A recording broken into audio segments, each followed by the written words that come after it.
Muy buenas noches, mis queridos televidentes. Otra vez es jueves, son las 8:10.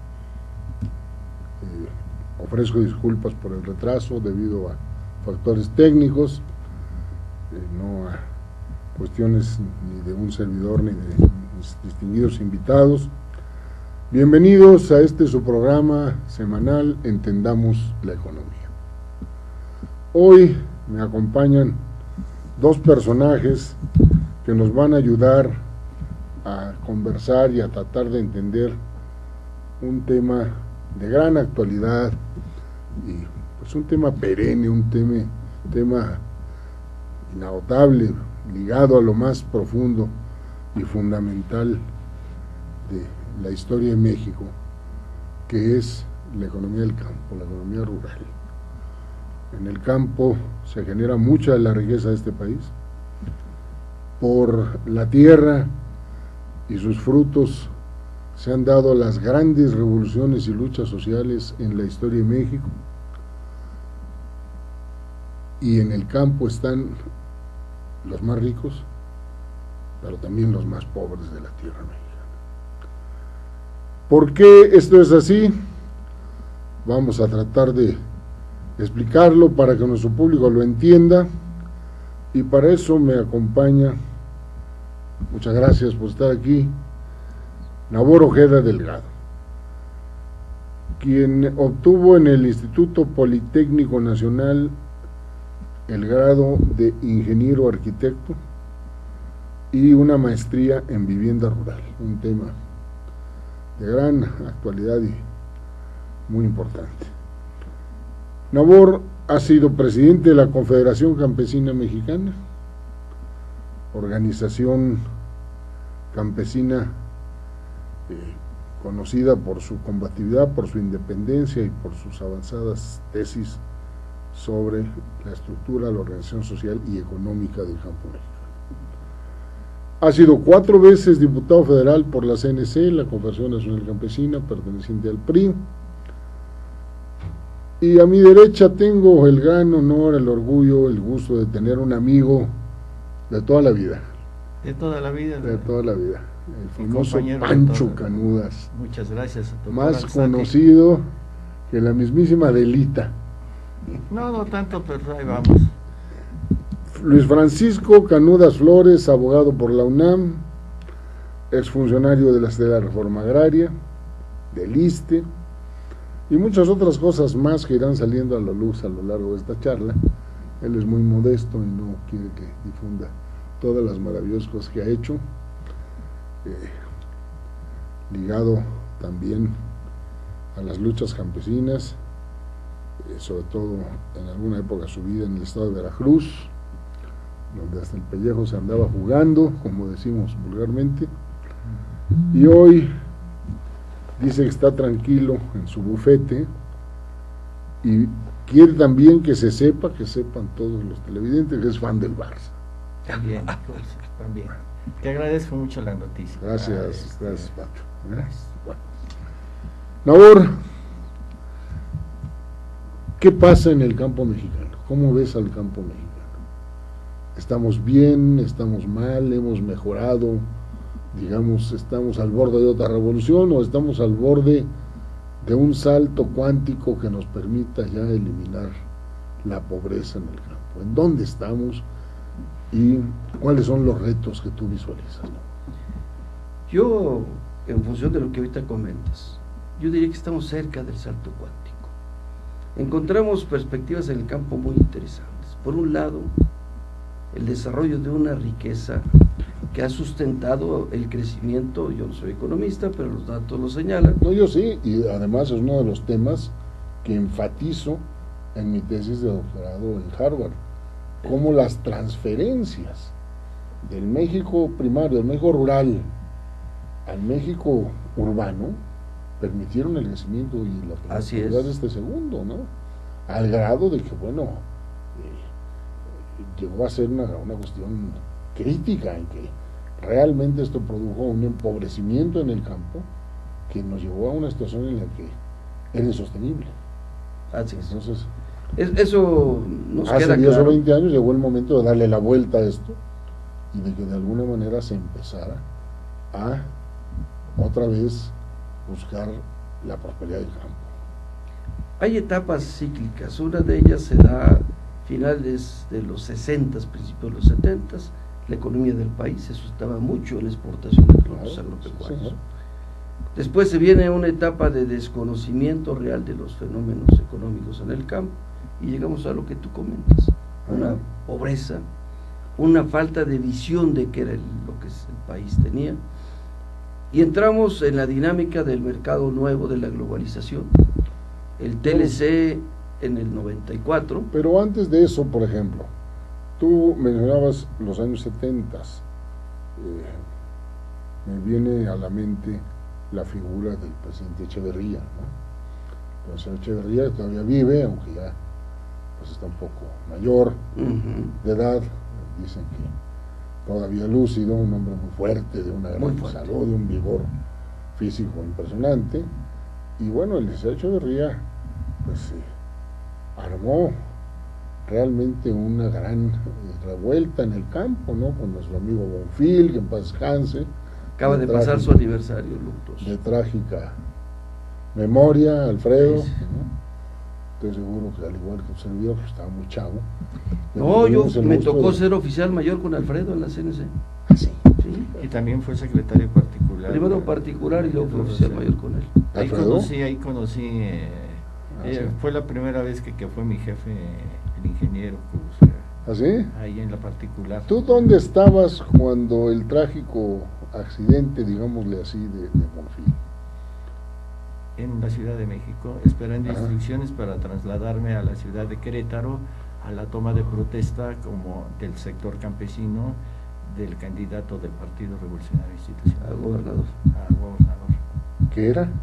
Antonio Calzado Urquiza, Toño Calzada, el arquitecto. era arquitecto. Estaba esperando instrucciones y al día Ajá. siguiente debíamos de haber salido temprano. Tú debes conocer a un amigo mío que era muy cercano a Bonfil, Jorge Martínez Domínguez, Como de que no, de Pénjamo, Guanajuato. benjamense, ¿sí? Ajá, ajá. Y luego avecindado en Dolores Hidalgo, por donde fue diputado. Ujú. Tenía un hermano Antonio que era Exacto. Ambos trabajaron conmigo. Sí, ambos. Hombre, Lamentablemente porque Jorge ya falleció. Jorgito, el bronquito que le decíamos, sí, ya falleció. Sí, ¿Cómo no? lamentablemente. Lamentablemente, una joven y todavía saludable viuda por allá por Dolores, Ujú. ¿no? Y Jorge me contaba precisamente de cómo, ¿no? Él se salvó de morir con Bonfil porque los campesinos y la gente de Veracruz le llevaron muchos regalos, sandías, melones, quizá en una de esas sandías iba La bomba La que nosotros bomba. suponemos generó el O toronjas, ¿no? unos dicen que eran toronjas, o sea, porque era la temporada de toronjas. Sí, como naranjas. Jorge me hablaba de unas sandías, ¿no? Y que entonces le dijeron, mira Jorge, ya va muy lleno el avión de Alfredo, ya no te puedes subir. Y que Jorge, pues, entristecido por no poder acompañar a su líder, se tuvo que regresar de Veracruz, creo que a Querétaro, en autobús, y le salvó la vida eso. Caray. Caray. Bueno, son historias, Son hace historias. muchos años. Sí, ya. Lo triste es que murió nuestro patrón, porque así le decíamos el patrón. Pero ¿por qué le decíamos patrón, Pancho? Porque él decía a todos, ¿qué hubo patrón? ¿Cómo ¿Qué hubo, estás? patrón? Sí. Sí. Entonces, en respuesta les decíamos así. Pues, el patrón, pero nunca se lo decíamos directamente. O sea, lo de- ¿Y cuál era la visión que Bonfil tenía del campo mexicano? A ver, esa visión, ese proyecto político, social, que él de alguna manera encarnaba, Nabor, ¿murió con él o está vivo en alguna herencia política, en alguien que haya seguido sus ideas? Vaya. Bueno, la Le idea estoy de él... tirando una papa caliente, pues, claro, ¿no? claro, la idea de él que tenía sobre la transformación del campo y que se fortalece mucho con su visita a Chile cuando Allende Claro. y la visita de Allende en México. Claro, el famoso Que va al campo. histórico discurso en la Universidad de Guadalajara, man. Y a nosotros en un ejido, en Jalisco, nos da otra exposición muy importante el presidente Allende. Y Bonfil retoma eso y manejaba que hacer la revolución es aumentar la producción, es hacer que los campesinos tuvieran ingresos. Claro. De otro modo no se justificaba el proceso que se venía desarrollando de la Revolución Mexicana, una revolución generada por campesinos que vivieran en la pobreza. Claro. No tenía razón de ser. Es un absurdo histórico. Es un absurdo histórico. De allí la dinámica habiéndose ya dado gran parte del reparto agrario, luchar porque fueran productivos. Con él se genera una figura para comercializar mejor el tabaco, por ejemplo, se crea Tabamex. Él le hace la iniciativa para que el presidente Echeverría generara este instrumento que beneficiara a los campesinos.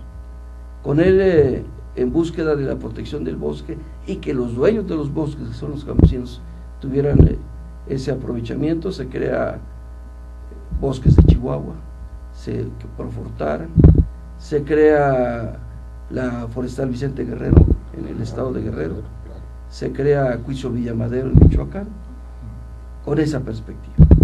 Y buscando encontrar mercados en el mundo, Fausto, una idea interesante genera una importadora y exportadora campesina ejidal, con el propósito de colocar... ¿Y dónde productos? están hoy esas empresas, esas iniciativas de Bonfil? ¿Dónde están, Pancho? Se han ido perdiendo con el tiempo. La Forestal Vicente Guerrero sigue trabajando. No tengo, no, ya no. Ya no, ya la cerraron definitivamente. Los cerraderos de Papanoa ya... Bueno, la Forestal Vicente Guerrero, esa riqueza forestal vivirlo, de Guerrero pues estuvo ligada al poder político de Guerrero, mano. y al poder político nacional. Claro. Acuérdate que los bosques de Tecpan eran aprovechados por una empresa llamada Papanoa, de la cual un expresidente del PRI era el dueño de la empresa. ¿Quién? Gobernador de Guanajuato, de apellido Ortega, Melchor Ortega. Hombre. Mira, tú eres de Y Guanajuato. lamentablemente ese aprovechamiento No, y le costó conozco la a su vida. hijo, a Melchor Junior, sí. Ya hace rato no sé de él, pero por ahí anda. Pero sigamos Le con costó la- su vida ese aprovechamiento a Melchor. Sí, allá lo mataron. Después de haber sido gobernador de Guanajuato. Sí, ya casi retirado de su vida política, se dedica a su vida privada, participa en el aprovechamiento, se generan intereses de choque con empresas madereras particulares. Claro. Y Hubo otro gobernador de Guerrero que también tuvo por ahí alguna situación conflictiva ligada, se me va el nombre en este momento, pero bueno. Bueno, hay varios. ¿Sí? Lamentablemente el Estado tiene en su historia reciente, bueno, está Israel Noguera. Claro. Su padre fue importante acaparador de copra y de café. Fíjate. El presidente Echeverría, platicando con él, dialoga y entrega los beneficios de café que tenía el papá de Israel a los campesinos. Alfredo Bonfil nos mandó a la sierra de Atoyac de Álvarez, entonces en el 71-72 estaba la guerrilla, Hombre. a entregar créditos para que los campesinos pudieran aprovechar su café. Bueno, en parte la guerrilla de Guerrero, aquella guerrilla original, se explica también por esta problemática, esta fenomenología, ¿no? Claro, hay que recordar un campesinado empobrecido, porque si no hay apoyo de la población, la guerrilla no prospera, como bien lo vino a descubrir trágicamente Ernesto Che Guevara en Bolivia, ¿no? Así es. Que no encontró el respaldo la respuesta de la social población, de que la población él local. esperaba, no eran los campesinos del oriente cubano, ¿no? Claro. Lo que pasa es que aquí fue el contraste entre la gran pobreza y la riqueza de unos cuantos que comerciaban los productos del campo. Claro. Eso hace En detrimento de las familias. Claro, campesinas, claro. Eso hace que Lucio Cabañas, Claro. que estudia en una escuela normal rural, que ahora están de moda, ¿Sabes? es quien inicia el movimiento Pero no, campesino. eso de que dices tú con cierta ironía de que están de moda, pues me parece, y a ver qué opina mi querido Pancho, que no es que estén de moda, man. Es que desgraciadamente la problemática que está detrás de esta tragedia se hizo en No, a mí te lo ¿O dije no? así irónicamente porque estoy molesto. La educación rural que se genera en México a partir de Vasconcelos, con las misiones culturales, Sí. las escuelas técnicas para hijos de trabajadores, Tenía que haber sido oaxaqueño. generan basurero, las mano. escuelas, ¿mande usted? O sea, tenía que haber sido oaxaqueño, Oaxaqueño. ahí andaba imprimiendo los clásicos y llevándolos a repartir a la sierra el lomo de burro. Así es. Entonces abre la perspectiva de que los hijos de los campesinos tuvieron una puerta para acceder a la educación, que es las escuelas normales rurales. Yo conocí muy de cerca una, que ya no existe, la de Roque, Guanajuato. Muy importante. Que la cerraron. Ahí serían técnicos agrícolas. Exactamente, la cerraron precisamente por problemas semejantes a los que hoy estamos viviendo. Fíjate que yo fui regidor, fue mi primer y único hasta hoy puesto de elección popular. No, hombre. Fui regidor a los 18 años, porque el partido en Guanajuato, siendo gobernador el señor Ducoin, el buen Luis, quiso tener algunos jóvenes que aprovecharan la recién promulgada reforma del señor Echeverría, que permitía ser regidor, a los jóvenes, diputado a los 18 años. A los 18 años. Entonces a mí me tocó, pero antes de esto, el año anterior, yo me le había pasado ya vinculado a la campaña del propio gobernador, organizando el movimiento de la Juventud Revolucionaria del PRI en lugares donde no existía, y eso incluyó pues llegar a la normal de Roque, y había un joven ahí que era el líder de los jóvenes de la normal de Roque, Gonzalo Ángeles. Bueno, Gonzalo Ángeles tuvo un fin trágico, ya te lo contaré, potosino, que había llegado ahí pues un poco, digamos, apoyado, ¿no?, por los liderazgos campesinos que se habían enfrentado a Gonzalo Santos. Bien. Entonces una forma, digamos, de sacarlo a él del riesgo de que Gonzalo lo matara, pues fue mandarlo a Roque, ¿no? Y como era muy líder, mi compadre Gonzalo, porque fue mi compadre, porque yo ya te contaré, yo le llevé a bautizar su única hija. Bueno, entonces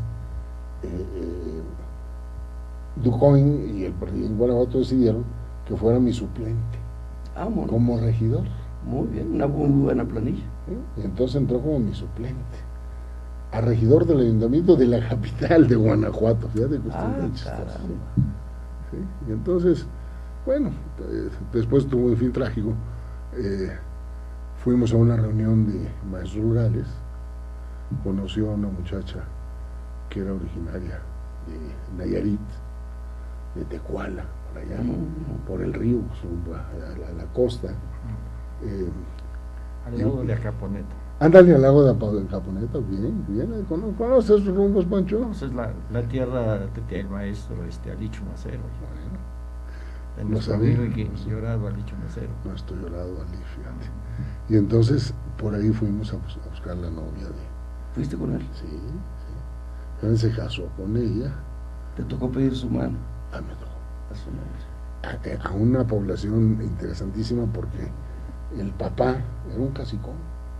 Caramba. Sí, era un pueblo de pescadores, casi en la desembocadura del río, pues ¿cómo se llama este río, Pancho?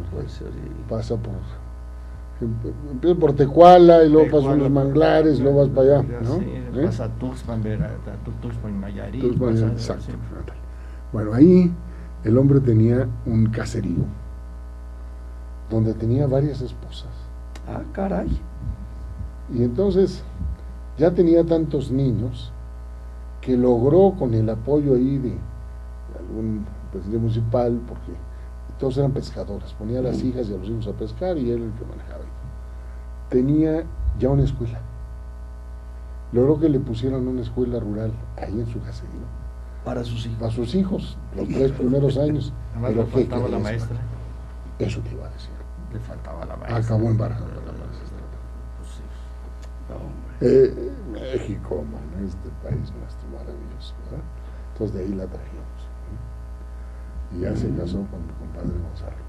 Pero más que contraste, una gente con inquietud social, ¿sí?, vinculado con una familia caciquil. Exacto, fíjate nada más. Qué Qué paradoja, ¿no? Qué paradoja. Así es. Bueno, entonces, pero te comento, de las lugares rurales, yo vi mucha gente, muchas generaciones completas de campesinos que logran el estratus de ser maestros y brincan a ser abogados, economistas, gracias a las escuelas a los normales rurales. rurales, sí. Yo creo que el gobierno le faltó tacto y manejo para poder controlar las masas estudiantiles. Pues mira, yo diría que sí, pero también yo quisiera apuntar algo que debe decirse, ¿no? Y lo he dicho en más de una de las columnas en Excelsior después del asunto de Ayotzinapa, ¿no? A ver, sí y no, te voy a decir por qué. Porque sí tenían las normales rurales su contenido técnico, no lo voy a negar, ¿no? La de Roque era muy importante, era en la MACTA, Escuela Nacional de Maestros de Capacitación para el Trabajo Agropecuario. Así es. Sí sabían, y sí sabían del campo, de agronomía y sabían de esas cosas, no lo voy a negar. Pero también recibían un adoctrinamiento marxista-leninista muy sesgado, mano. Es decir, no se les enseñaba no leían El Capitán, leían a Marta Garner. Leían los manuales de la Vulgata, y entonces, como que estos muchachos, y lo viví muy de cerca con Gonzalo, vivían con una fantasía de la revolución mañana. A ver, querían hacer la revolución ellos, mañana. Eso llevó al cierre de la normal de Roque, porque no era raro. Un día sí y otro también tomaban autobuses. Y entonces se iban a Celaya en los autobuses, a atacar a la burguesía de Celaya y a hacer pintas y llegaron a tener excesos como quemar casas de algunas colonias, pues que para ellos les parecían burguesas de Celaya, ¿no? Nunca se metieron con las grandes fortunas de Celaya, que las hay. Clase media mejor. Pero para ellos que venían de un contexto de tal pobreza, pues les parecía que era la burguesía y empezaban a hacer cosas, ¿no? Hasta que llegó un momento en que el gobierno tomó la decisión, pues, de cerrarla, ¿no? Y la cerraron, no sin dificultades políticas, claro, y cierta violencia, pero lograron dispersar a los muchachos de Roque y cerrarla, ¿no? Entonces, ahí había un antecedente muy delicado, ¿no? Y yo creo que la gran pregunta en el caso de este tema de Ayotzinapa es, bueno, ¿y qué andaban haciendo esa noche esos muchachos en los autobuses? Pero no me meter a eso. Queríamos hablar de otros temas, ahí lo dejamos para los especialistas. Mira, yo creo que se ha escrito tanta tinta que para qué... Sí, ya no tiene caso. Esta semana salieron nuevas versiones de lo que había sucedido. En efecto. Entonces, y nadie queda contento, Pancho. Nadie. Cada quien tiene su propia verdad ante un asunto, y yo les respeto a todos. Tú tienes tu verdad, escucho mucha gente. No, es que sucedió esta, que bueno, gracias por la información. Tiene razón, porque de verdad yo no... La verdad nunca la vamos a saber. Es una historia. Así mismo lo escribí y lo firmé. Los niños están muertos, es una pena, a llorarlos. Necesitamos mantener una actitud, pues, severa de luto frente al acontecimiento. Y es un acontecimiento condenable, cualesquiera que sean sus otros ingredientes. Pero la verdad no lo vamos a saber. Entonces, entremos al tema. Llegamos al tema. A ver, me hablabas de las normales rurales, pero yo quisiera ir un poco más allá. ¿Está funcionando la educación en el campo? Fíjate que lamentablemente el deterioro de la economía rural llevó al deterioro de la educación.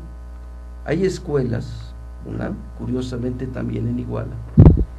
Iguala tiene 2 escuelas de agronomía, una dependiente del gobierno del estado y otra dependiente de la Universidad de Guerrero. Tú eres originario de Iguala. De Iguala. Igual conozco. Entonces, ambas escuelas tienen más maestros que alumnos. A ver. ¿Sí? Pancho, tradúceme lo que estás diciendo, Naborman. ¿Cómo una escuela va a tener más maestros que alumnos? Es que hay una deserción de la gente, ya no le interesa estudiar agronomía, porque no le ven perspectiva económica. Bueno, yo he conocido escuelas aquí en el DF que no tienen alumnos. Entonces, eso que me está diciendo es grave, dramático, grave, porque el campo trágico. No tiene técnicos. Claro. Es una contradicción, pero se está dando. Y por otro lado, ¿qué hacen esos muchachos que deciden no estudiar? Pues un porcentaje muy alto se fueron a Estados Unidos. a buscar Pero ya lo están regresando. la aventura, ya los están regresando. ¿Y ahora qué vamos Ya a lo hacer? están con regresando ellos? y ahora el tema de la migración pues no va a estar tan sencillo, es cada vez más difícil porque Obama está jugando con un truco. Claro. Obama dice, bueno, ya los que ya ahí están, ahí se pueden quedar. Buscan el estatus y tampoco se los facilita tanto, ¿eh? Pero retira, digamos, la persecución, Cuando menos hay esa, por lo menos en la forma más obvia, más brutal, supongamos. porque además no necesita, Claro. necesitan la mano de obra de las gentes. Absolutamente, La absolutamente. mano de obra barata, Absolutamente. subsidiamos a la... Pero bueno, ¿qué vamos a hacer con los que están devolviendo? No hay un gringo que se vaya a arrodillar a piscar algodón. Así es. No lo hacen. Ni algodón, ni hortalizas, Ni a cortar a fresas, naranjas, ni a cocer, nada. Exactamente. Pero ¿qué vamos a hacer con los que están devolviendo? ¿Qué vamos a hacer con las nuevas generaciones? Bueno, pues vamos a capacitarlos. Pero ¿cómo si no quieren ir a la escuela, Nabor? No, sí quieren ir a la escuela. Lo que sucede es que no les ven expectativa económica. Hay que generar desarrollo en el campo. Aquí hay un círculo vicioso, ¿no, Pancho? ¿Cómo lo ves? O sea, por un lado, los están regresando, vienen, pero no están preparados. ¿Qué van a ir a hacer al campo? El campo está cada vez más mecanizado, tú lo sabes muy bien. Digo, la proporción... Pero el campo también está cada vez más abandonado en muchas partes del país. Es que hay una contradicción, A ver. Fausto. Si tú revisas Ustedes las son los cifras, expertos en el tema. el llévenme 7% es la cifra con que está creciendo estadísticamente el Producto Interno Bruto del campo mexicano. 7%, impresionante. Pero se queda ese 7% en la nata de arriba.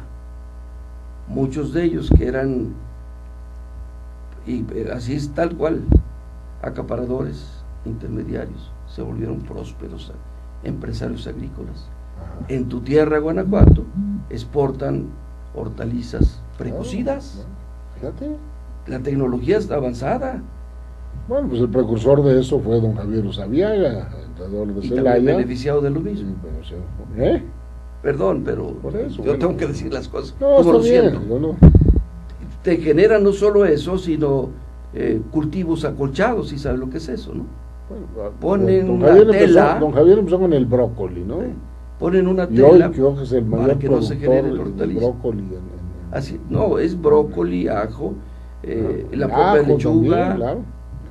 Son varios los productos. Y les ha ido muy Tomate bien. también. Jitomate, Están- ¿no?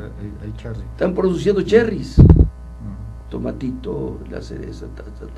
Bueno, son productos que en el mercado Tiene un gran urbano y en el mercado norteamericano, sobre Un todo, gran valor. tiene un gran valor. Pero esto es el 2.3% de la población del campo, la beneficiada. Claro. Y los otros, el 97%, Porque, no reciben porque apoyos. una plantación como la de don Javier Osabiaga, pues está muy tecnificada, ¿no? Notablemente Tiene riesgo tecnificada. por aspersión y tiene Climas. técnicas de plásticos en la agricultura Así es, y de todas así estas es. cosas, ¿no? Sí. Que de alguna manera elevan la productividad, pero no necesitan mucha mano de obra. No necesita mucho también. Pero ¿qué vamos a hacer con los que viven en la otra parte del campo? Entonces, a esos hay que orientarlos. Estamos por establecer un centro de capacitación con un agrónomo de mucha experiencia, no sé si lo conozcas, Jorge Díaz de León. No tengo. Brillantísimo el carajo. ¿Lo traemos un día? Sí, claro, yo te lo Que nos traigo. explique, Es anda. extraordinario. Él tiene la visión y ya consiguió un local en Los Altos de Jalisco, una hacienda, para establecer un centro de capacitación y replicarlo esto en todas las regiones donde está la población rural, que está marginada. Y entonces decirle como alternativa y armar la cadena. Ahorita lo estamos haciendo en la Jamaica, por ejemplo. La Jamaica, tú la compras en el mercado de la central de abastos. Hay Jamaica ¿Para a hacer el 40 agua de pesos, Jamaica? para hacer el agua de Jamaica, a 40 pesos, a 46, 48 y a 120. 40, 46 y 48 vienen de África. Senegal, No digas, Sudán amor. y Camerún. No. Jamaica. Y me barato. dejaste estupefacto. Qué bárbaro, Jamaica de la que tomo para el agua fresca. Es africana. Y del otro lado, la de 120 es la Jamaica de Guerrero.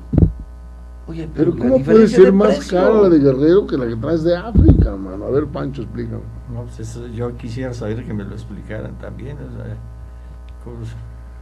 Bueno, es fácil de entender. Ajá. Para sobrevivir trabajan los jamaiqueros de África. ¿Mm? Acá ya ganan una Claro, utilidad. claro. Pero también comparas calidades. Ponen un vaso la jamaica que traes de África y otro vaso la jamaica de Guerrero y le echas agua. Esta pinta y sabe. Ajá. Esta queda rosita. ¿A qué te sabe más? nada, y no te sabe nada. No sabe. Esa es la diferencia. Claro. Entonces, en función de eso estamos buscando mejorar calidades, establecer norma de calidad Correcto. para que tenga valor Correcto. y colocarlos en el mercado. Ese es un producto. Otro, el coco. Tú conoces las costas, está llena de palmeras. Claro. Palmeras que están tirándolas porque no hay mercado. Pero imagínate que aquí ahorita, Con el valor que tiene la copra, mano, y el aceite de coco, y en la pura agua de coco, la pura agua de coco. que tiene esquemas nutricionales muy importantes. Hombre, claro. La próxima vez que vengamos, En Cuba tiene... bueno, si nos invitas, Sí, no, te di el agua de coco, chico. Bueno. Sí. te la voy a traer aquí. agua de coco. Agua de coco. Un Ya sabes lo que es el mexicano. agua de coco, ¿no? Un costeño inventó Ajá. una varilla con una ranura, una charola y un conducto para llenar tu vaso. Sube el coco, lo monta en la varilla y escurre el agua. Y da tu vaso. Y te lo entrega en ese momento fresco. Sin tener que cortarlo. ¿No? Porque a la hora de perforarlo, con la varilla, sale el agua. Y corre por el conducto. Y el coco queda y se vuelve a cargar. El coco no. El coco hay que cortarlo para que te comas la pulpa. La- Que es Sí, sí, sí. muy sabroso. Claro, sí, Pero tendrías como restaurante ya tu agua de coco en la mesa, claro. fresco. Sí, sí, son buenas iniciativas. ¿No? Es una muy buena innovación. Y estamos planteando varias frutas tropicales. ¿Por qué tropicales? Porque la única forma de entrar al mercado americano es vendiendo lo que ellos no tienen. Claro, Tú les quieres vender manzana, primer productor pues, mundial claro, de manzana. sí, no, Florida. Fresa, primer. Pero a ver, véndeles agua de coco, mango, chico zapote. ¿Lo has probado? Sí, cómo no. Guanábana, Guanábana. anona. Que además ahora estaba viendo recientemente, hace 2 o 3 días, un video en internet donde difunden el tema de que la guanábana previene y cura el cáncer. Así es, así es. Yo no sé qué tanto fundamento experimental tenga eso, pero le están dando mucha publicidad. Sí, Ah, sí. sí, sí, sí, sí, Poncho, sí. que la guanábana, las guanábanas que te venden, la nieve de guanábana La que te nieve de venden ahí guanábana. cuando vas ¿Qué a no les ver encanta? Sí. cuando vas a ver los clavados Anda. a la quebrada, A la quebrada, ¿no? la cosa. Ahí andan Bueno. los chavitos, agua de guanábana, joven, ¿no? Y si le pones vodka sabe mejor. Pancho, por favor, ¿qué va a decir mi auditorio? Que invité a un, No, nada más es una recomendación, es muy fresco el agua de que Guanábana invité a un borracho con su itinerario. con su itinerario, más o El menos. problema es que tu itinerario no lo conoce nadie, Sí. ¿verdad? Se nos pierde Entonces, mucho. estamos buscando que los productos del campo sean negocio. Claro, es fundamental. Y ya viendo siendo negocio, les diríamos a los muchachos, a ver, de correr riesgo tu vida, andar en acciones de mucho peligro, esto te va a dejar mejor, de manera honesta, ingresos, con perspectiva a formar una Pero familia fíjate que diferente. a lo mejor, me parece, no sé, la clave está en las mujeres. Siempre ha estado. A lo mejor, eso que tú dices, pues la mujer dice, no, yo aquí me quedo con los chamacos, ese cabrón vaya por ahí, ¿no? Ese jovenazo se va, y Dios santo que le vaya a pasar, ¿no? Al varón, al hombre joven, y más en esas circunstancias, pues se les hace muy fácil irse que a la guerrilla, irse. Ya no te conté el trágico final Ya no me de mi comentaste. compadre Gonzalo. Bueno, viene al caso.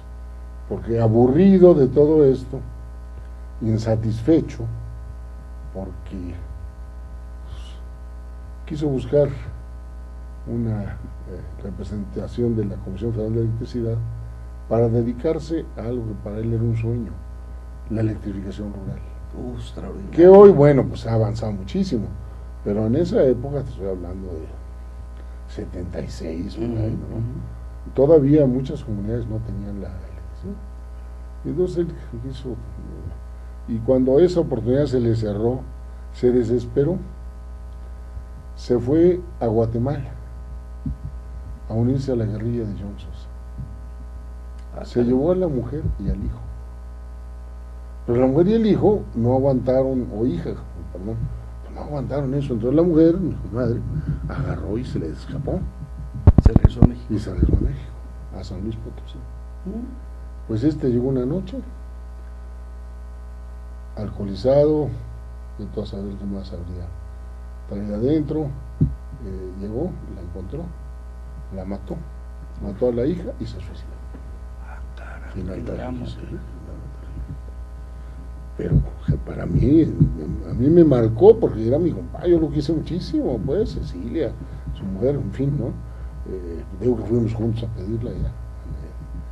Entonces, sin embargo, él traía esa cosa que le habían metido en la normal rural de Roque, de la revolución ahorita. La revolución ya. Y era la guerrilla. Y bueno, fue una fantasía, Nabor, Pancho, tú lo ves muy bien, que muchos jóvenes de una cierta generación pues siguieron estos principios de izquierda hasta esas consecuencias trágicas, ¿no? El sueño, Hasta Madera, en Chihuahua. Hasta Madera, Chihuahua. Así es. También tuvo sus En problemas. el campamento 26 Y fíjate que fue septiembre. falta de comunicación. Fíjate que yo le voy a pedir aquí a los colegas que hagamos una pequeña pausa. Por favor, una pausa, amigos.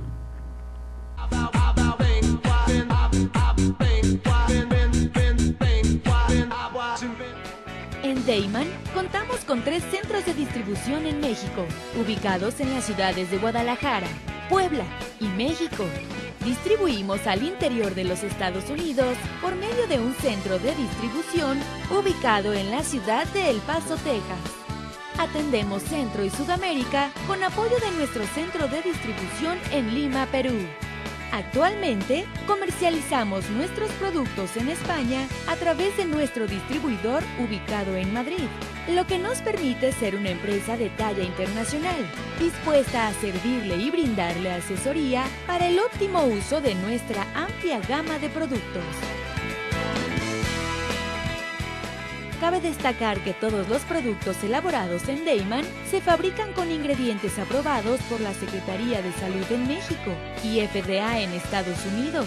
Contamos con capacidades operativas, certificados kosher, programas de buenas prácticas de manufactura, controles de saneamiento, sistema de atención a quejas y reclamaciones, seguridad industrial, auditorías internas y un programa de trazabilidad y recuperación de producto. Deiman, proveedores de color y sabor por excelencia. Ruiz Robles, corredores públicos y peritos traductores. Trabajamos para darles seguridad, confianza y un servicio profesional en sus asuntos relacionados a fe pública, valuación, arbitraje comercial, asesoría jurídica y traducciones. Para nosotros lo más importante es su satisfacción, brindándole además la asesoría jurídica necesaria en su negocio, con un equipo de profesionales capacitados para prevenir y resolver situaciones de riesgo en su empresa. Le aseguramos una asistencia profesional personalizada y humana a quien consideramos más importante, el cliente, porque las oportunidades pequeñas son el principio de las grandes empresas.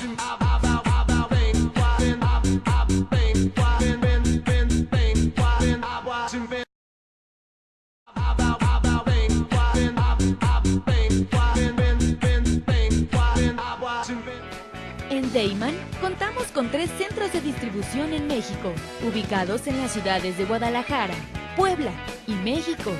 Distribuimos al interior de los Estados Unidos por medio de un centro de distribución ubicado en la ciudad de El Paso, Texas. Atendemos Centro y Sudamérica con apoyo de nuestro centro de distribución en Lima, Perú. Actualmente, comercializamos nuestros productos en España a través de nuestro distribuidor ubicado en Madrid, lo que nos permite ser... Estamos de regreso al aire con Nabor Ojeda Delgado y Luis Francisco Pancho Canudas Flores, hablando de los temas del campo mexicano. Una disculpa por la pausa técnica que tuvimos que hacer, pero aquí estamos de vuelta. Estábamos hablando, Nabor, de pues el problema que tenemos con los jóvenes en el medio rural, que pues están enfrentándose a una situación de falta de perspectivas, de falta de oportunidades, ¿no? ¿Cómo la asumirías, no? Bueno, sumado a la perspectiva que le demos ejemplos de que económicamente son rentables. Por mucho tiempo los tuvimos esperanzados al reparto agrario. Así es. ¿No? Campesinos con derechos a salvo. Pues a salvo se quedaron porque en un momento que se acabó la tierra, ¿no? Hay quien dice que repartimos hasta 3 veces el territorio nacional. Yo creo que es una exageración, pero empezamos, y Pancho, que estuvo en la reforma agraria, no me dejará mentir, hubo un momento en que se estaban repartiendo tierras pues, que eran absolutamente improductivas, ¿no? Totalmente improductivas. Lagartijeros, donde no se producían ni lagartijas. Por eso le decían el ejido a la lagartija. ¿Así le decían? Así le decían Qué el ejido a la barbaridad. lagartija. Ejidos de 120,000 hectáreas. ¿Cómo, Pancho? Bueno, pues cuéntanos, ¿no? ¿Quieres contarnos mucho? No es que se quiera contar, son el ley federal de reforma Agraria. agraria, el 1, el 2 y el 3 de Baja California. Así se Correcto. entregaron a los campesinos. Qué barbaridad. Ajá. Y luego hubo aquellos repartos de tierras donde se llevaron campesinos de lugares muy poblados a lo que eran todavía territorios federales, ¿no? Fue todo un El proceso terreno de nacional colonización De colonización. que se inicia con el presidente López Mateos. ¿Ah, sí? Ujú. Cuéntanos esa historia, yo creo que mucha gente no la conoce. Si tú recuerdas en el gobierno del presidente Ávila, a Miguel Alemán, se detiene el reparto agrario y la perspectiva para poder repartir los grandes latifundios se vuelven las colonias agrícolas. Exacto. Y en esa Entonces se perspectiva, llama Departamento de Asuntos Agrarios y colonización. Colonización, en efecto. así es, a partir de ahí se le Que llama ya así. después se le quita eso y vuelve a ser la Secretaría de la Reforma Agraria. Se le quita la colonización, pero el primer paso era volver a dinamizar el reparto agrario. El segundo, repoblar la nación. Había grandes extensiones abandonadas y otras con gran concentración. La comarca lagunera, una gran concentración. De ahí salieron campesinos a poblar Porque Campeche. la comarca lagunera pues siempre ha sido muy productiva, Así se hicieron es. las grandes obras de irrigación en la época Impresionante. de los sonorenses, ¿no? Y de los grandes mobiles. Bueno, la gran reconversión hidráulica se hace Ajá. con Díaz Ordaz. Ah, sí. Se reduce la Yo pensé que superficie. desde antes. Sí. Bueno, cuando se hace el reparto agrario por Cárdenas, ya había indicios de infraestructura hidráulica. Correcto. Después, el gobierno de Obregón y Calles amplía el desarrollo y le entrega a cada campesino 10 hectáreas. Correcto. Crece la familia, ya no les es suficiente para dotar a los nuevos campesinos, Ajá. y con Díaz Ordaz reduce de 10 a 4 hectáreas, pero la hacen altamente productiva. Sí, bueno, 4 hectáreas con tecnificadas y todo pueden sostener a un nivel, digamos, decente, aceptable Claro. a una familia, una familia nuclear, padre, madre y un par de chamacos. Y acuérdate, era el gran emporio del algodón que exportábamos casi Sí, toda la claro. producción. Pero ¿qué sucede? Sigue creciendo la familia. Ahora exportamos algodoneros, ¿no? Importamos algodón y exportamos algodón. Por eso, ¿no? Ujú. Así es. Sigue creciendo la familia, no caben, y entonces se van a poblar Campeche, Quintana Roo, Exacto. básicamente Chiapas.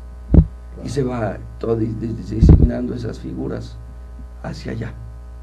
Llega un momento en que, como tú señalas, el 94, señores, ya no hay tierra que repartir. Entremos en otra fase. Y yo, en mi concepto, se buscó meter a la tierra al mercado. Y eso, en mi concepto, es algo grave. Yo era legislador, yo me opuse a ese reparto, Correcto. a esa decisión política. Bueno, no tú, yo creo que todo el grupo parlamentario de la CNC, ¿no? Algunos, otros no tanto. ¿No? Ya. Y algunos fueron premiados políticamente por esas decisiones a favor. Nosotros no tuvimos esa... No, pero no nos interesaba. La verdad era para nosotros traicionar nuestros principios de estar allí. Claro. Por eso no jalamos. Pasa el tiempo, ahorita tenemos la circunstancia que se nos dio el apoyo en dos vertientes. Al gran agricultor todos los apoyos, créditos, financiamientos, estructura. Y a los campesinos de temporal de bajas, semilla mejorada. Y a los otros se les quitó eso. ¿Cómo que se les quitó? Sí. Antes tú querías una semilla, estaba Pronace. Claro. Querías fertilizante, estaba Fertimex. Querías crédito, estaba Banrural. Querías seguros, estaba aseguradora.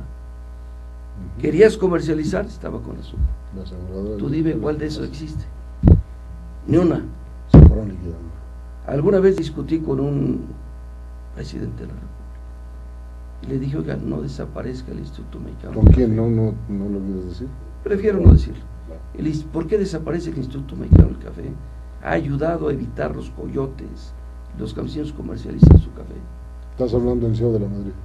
Oye, es que hay muchos ladrones. ¿No estás hablando del CEO de la Madrid? No, por eso. Hay muchos ladrones en el Estás café. hablando de uno que fue en México. Hay muchos ladrones. Entonces le dije, mire, meta a la cárcel a los ladrones, pero la institución no las desaparezca. Las instituciones son buenas. ¿Qué sucede ahorita en Guerrero? En los años 70, al principio había 7 acaparadores, cosechaban, recuperaban todo. Al terminar el gobierno del presidente Echeverría, no había uno solo. Los campesinos comercializaban directamente. Se volvieron Ahorita, exportadores. solo 3 compran todo el café de Atoyac. Y al precio que ellos quieren. Y les pagan cuando quieren. Entonces, perdimos tiempo. Regresamos al pasado, pero al negativo pasado. Entonces tenemos que volver a dinamizar, buscar canales de comercialización. Nos quedan que les permita cambiar. unos 10 minutos. Me quedan como 10 minutos, me están confirmando. A ver, al cierre. Primero tú, y luego tú. Órale. ¿Qué le recomendarías hoy al presidente de la República, Enrique Peña Nieto, hacer en el campo para resolver la situación grave de los pobres, sin perder el impulso productivo que ya estamos viendo? Claro. Y que ya empieza a dar frutos? Que vuelva a haber Instituto Mexicano del Café, que vuelva a haber CONASUPO, que vuelva a haber Pronace, porque si no, sin esos apoyos no vamos a poder sacar adelante el campo.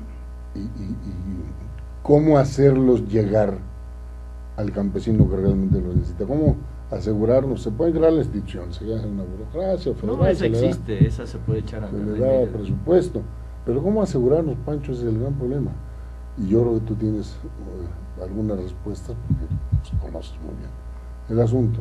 ¿Cómo hacerlo llegar a esos campesinos que describe Nabor sin que se quede atorado el dinero, el apoyo otra vez entre los acaparadores? Conocemos bien el fenómeno. Ahí va la semilla mejorada, no les llega, No les llega. Bueno, la acaparan otros y las venden a precio del triple. Así es. Yo lo viví porque mi padre, que en paz descanse, cuando ya dejó de ser político y todo esto, entre otras cosas tenía un rancho, Mira. ¿sí?, entre Silao y Romita, como la aldea. Ya sabes que mi papá inventó muchas cosas. Entonces sembraba sorgo porque criaba marranos también, ¿no? Y le llegaban allí, le decía: Alzati, ¿quiere semilla de la que nos están dando para el ejido? Se la vendemos. Y a precio, bueno, y se la ofrecían a mi papá. No es que mi papá fuera excepcional, yo creo que pues, a todos los agricultores de cierto nivel de esa zona les iban a vender los mismos campesinos beneficiarios Los apoyos que les daban. los apoyos que les daban, y ya no trabajaban, vendían el fertilizante, vendían la semilla, Los etcétera. agroquímicos, Sí, sí. etcétera. Caramba. Yo creo que tú has oído hablar de este tipo de fenómenos. ¿Tú también? Vendían el cemental que les dabas también. ¿Cómo sabes? Entonces, ¿cómo le das la vuelta a eso, Pancho? Que es algo muy complejo. Es un círculo vicioso terrible. Es un círculo ¿no? vicioso. O sea, Que a mí me angustia. siempre se ha porque dicho que los latifundistas son muy necesarios en este país para que hagan producir el campo, y yo siempre decía cara de... Y ahora no sé si a dónde vamos a llegar. Pues no latifundistas, pero una agricultura O tecnificada productores. que tampoco la puede manejar, pues un ejidatario Claro. Tendríamos que depauperado. Claro, Pero ¿qué hacemos con ese ejidatario depauperado? ¿Qué hacemos con sus hijos? Yo no coincidiría con Pancho de crear nuevamente las instituciones porque vamos a generar burocracia. de cada peso que se invertiría en el campo, 80%, el 80 centavos irían en burocracia. No, vamos haciendo proyectos específicos, como, a ver, sorgo. ¿Quién compra el sorgo? Por los productores de O por regiones concretas. Claro, claro. Municipios. Desarrollos regionales que te permitan hacer una agricultura integral. Parece un enfoque interesante. Y en función de eso, a ver, ¿quién de Como la las región? zonas económicas especiales Así famosas es. de China, que Así ahora el es. presidente las ha puesto otra vez de moda De y moda. las está proponiendo como una Claro. salida, pero unas zonas económicas especiales con vocaciones agrícolas Específicas. A ver, ¿quién de la zona es agrónomo? Es una muy buena idea, ¿no? Es buena, sí. Y de la misma zona buscar el agrónomo y si no capacitarlo para que opere allí. No traigamos de Chihuahua para ir a trabajar a Quintana Roo. No, a ver, el mismo Quintana Roo, ¿quién puede ser? Que no hay, los capacitamos. Y sobre el éxito de ¿Los ese capacitas proyecto, dónde o cómo? ahí mismo. Está, por eso hay que traer a Jorge Díaz de León. Trae un proyecto en donde vía satélite revisamos las características del suelo, climas, humedades. Aquí se puede sembrar esto. ¿Qué se siembra de todo esto? Esto y esto y esto. ¿Tiene mercado? Lo que Lo tenga podemos más comercializar. ventajas, digamos, naturales, ventajas Agropecuarias, digo agrostológicas les dicen los técnicos. Ajá. Y luego mercado del producto, porque a lo mejor está una cosa extraordinaria, pero nadie te la compra. Entonces, que tenga mercado. Ya embonando eso, ahora sí gobierno. Voy a necesitar esto, esto y esto y esto. Y ahí yo aplicar. Entonces vas detonando regiones. Yo no estoy Ahora. inventando el hilo negro, tú lo has comentado. No, es un bueno. esquema de China. Sí, suena muy natural. Así, Aquí las comunas el chinas. problema así que operan. yo traería a la mesa, y quería saber la opinión de Pancho, es ¿y cómo evitas que no se te politice, mano? Porque si se te politiza, se arruina, ¿no? Sí, se acaba. Entonces van a llegar ahí los aspirantes a cuando hay, ¿no? Y con tal de conseguir votos rurales, que son abundantes y más baratos, pues entonces van a corromper el esquema, ¿no? Y al rato vamos a tener otra vez políticos ricos, muy contentos, ¿no? Y población rural no tiene nada mal que deprimida. los políticos sean ricos, pues si obtienen la riqueza legítimamente, ¿no? Claro. Y pobreza. Entonces, ¿cómo darle la vuelta a esto? A mí me parece que sin que sea la única solución, que un poco el papel de la mujer puede ser clave, ¿no? Bueno, acuérdate que ya el campo se está vaciando de hombres, llamémoslo el término, y se está mujerizando. Ahorita ya de los 30,000 núcleos agrarios, cuando menos el 22% son comisariadas ejidales. Fíjate, El 22%. claro, porque Y cada vez va en incremento. ellas no se van a ir. Tiene más sustento y de arraigo a la Sí, tierra. tienen los hijos y no sé, ¿no? Ujú. Son- Entonces, a eso hay que agregarle volver a creer en México. bueno, en Tú y eso- yo estudiamos civismo. sí, cómo no, Lo hay ahorita en las materias académicas en primaria. lo quitaron, caray, lo cual me parece muy raro. Pero bueno, Cuando estudié la primaria, en tercer año me enseñaron la geografía y la historia de mi municipio. claro, Cuarto año, historia de México. sí, Quinto año, historia de América. sí. Y sexto, universal. Así es, ahora van al revés. No entiendes de qué te están hablando. Y entonces desde el principio vas Y menos encariñándote niño, con tu vienes de suelo. una familia pues, pobre, donde no hay libros, donde no hay... Lo único que hay es la tele, mano. Y allí eran trascendentes los profesores, porque te imbuían del amor a México, Bueno, sí. del amor a tu Yo tierra. hice la primaria en un internado federal. de enseñanza Hombre, primaria, un ¿no? internado. El número 14, Ignacio Ramírez, el Negromante, del sistema de internados. Bueno, y federales, teniendo posibilidades tu papá, ¿por qué te mandó internado? porque sabía lo que quería para mí, una buena educación. Era la mejor educación. Era Los hijos de los profesionistas y pequeños burgueses de Guanajuato Iban a- se peleaban porque les admitieran el hijo en el internado de Ignacio Fíjate. Ramírez. La Y luego lo primaria- desaparecieron. La primaria más destacada y que se pelean ya se Y encola los dos profesores que yo tuve ahí, los increíbles, mejores. los mejores.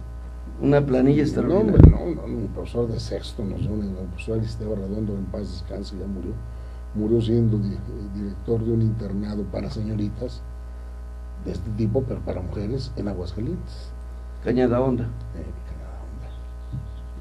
Bueno, me dan 2 minutos, cerremos. Yo lo único que quiero decir es gracias por estar, Pancho, gracias. Gracias por tu invitación. Tu último comentario, ¿qué les quieres decir a nuestro auditorio que nos haya faltado? ¿Tiene esperanza el campo mexicano? Muchas, todas. Los voy a volver a invitar para que le pienses un poco y nos digas por dónde. La autosuficiencia. Yo te propuse atrás de cámaras, que invitáramos a los líderes agrarios como Nabor, que hiciéramos otra mesa. Vamos a dejar pasar 2 semanas y en marzo, ¿no? Hacemos por ahí, un panel con los líderes agrarios. En la primavera hacemos un panel con líderes agrarios. No pueden ser muchos porque si no, pues aquí ya no podemos platicar. Ya no podemos platicar. Pero mucho gusto, Nabor, gracias. No, el gusto es mío. Reunirme con una gente de las más lúcidas de este país. Estás hablando de Pancho, ¿no? No estamos sé de hablando qué estoy ¿Qué hablando. quieres decir al cierre del programa? Hay futuro y hay perspectiva. No hay que perder la esperanza. Okay. México va a salir adelante. Bien, que viva México. Que viva México. Muy buenas noches, muchas gracias por estar con nosotros. Este fue su programa Entendamos la Economía. Su servidor, el doctor Fausto Asati Araiza.